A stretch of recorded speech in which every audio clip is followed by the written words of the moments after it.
My dear masters and friends and gods, Adavi Ramudu సినిమాలోని ఒక పాట మనకు స్ఫూర్తిని పెంచే పాట. ఈరోజు మోడీ గారి గురించి మనం వివరించుకుందాము.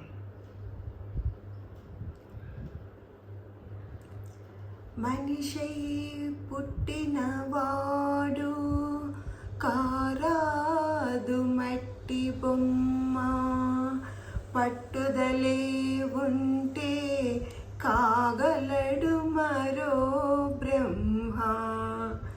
కృషి ఉంటే మనుషులు ఋషులవుతారు, మహాపురుషులవుతారు, తరతరాలకి తరగని వెలుగవుతారు, ఇలవేలుపులవుతారు. కృషి ఉంటే మనుషులు ఋషులవుతారు, మహాపురుషులవుతారు, తరతరాలకి తరగని వెలుగవుతారు, ఇలవేలుపులవుతారు.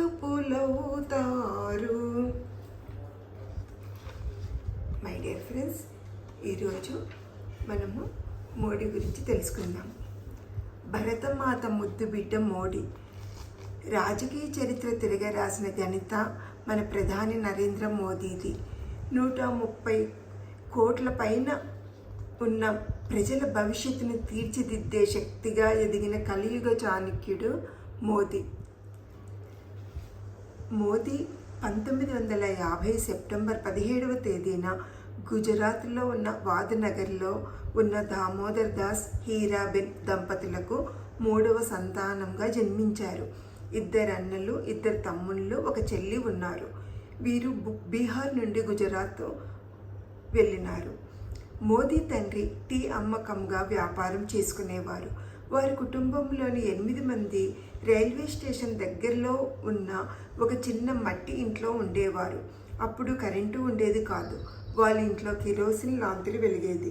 మోదీ చిన్నతనం నుండే తన తండ్రికి టీ కొట్టులో సహాయం చేసేవారు. మోదీ చిన్నతనంలోనే స్కూల్ చదివేప్పుడు ఆర్ఎస్ఎస్లో చేరారు. అందులో క్రమశిక్షణ, సమయపాలన నేర్పేవారు. అలా ఆర్ఎస్ఎస్లో కీలకమైన పాత్ర పోషిస్తూ ఉండేవారు.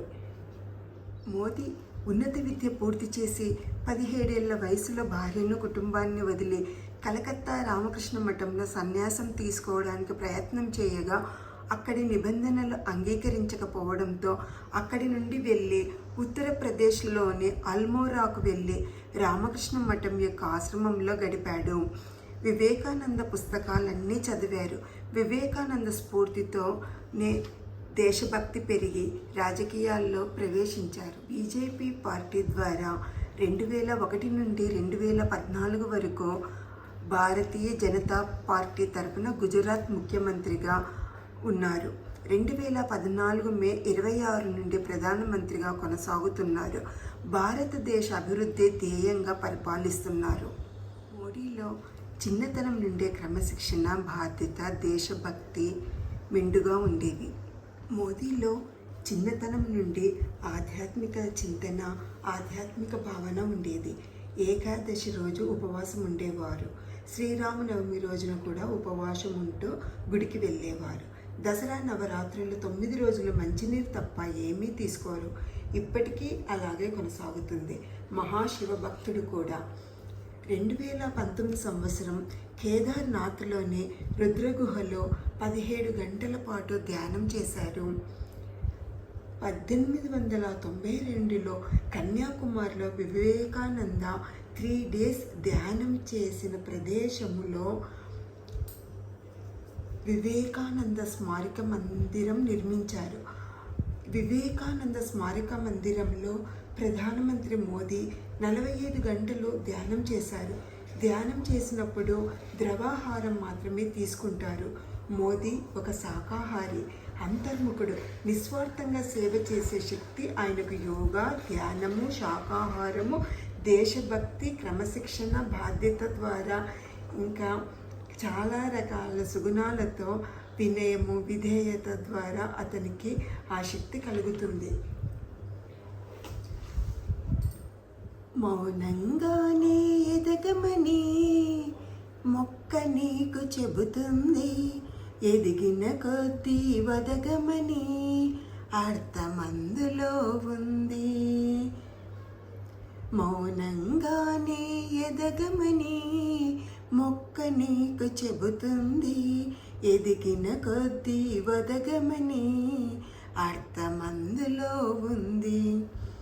ఒక మొక్క మౌనంగా ఎదుగుతూ వృక్షమై నీడను పంచుతూ చల్లగాలిని ఇస్తూ పండ్ల చెట్లు అయితే పండ్లను ఇస్తూ ఒదిగి ఉంటుంది కదా. అలాగే మన ప్రధానమంత్రి మోదీ ఎంత ఎదిగినా ఒదిగి ఉండడం అనేది దేశంపై అతని వినయ విధేయతలు ప్రశంసనీయము. తరతరాల వారికి ఎంతో స్ఫూర్తినిస్తున్న మోదీకి హృదయపూర్వక నమస్సులు. మనకు స్ఫూర్తినిచ్చే వాళ్ళు ఎందరో మహానుభావులు ఉన్నారు. అందరికీ వందనములు. Thank you friends.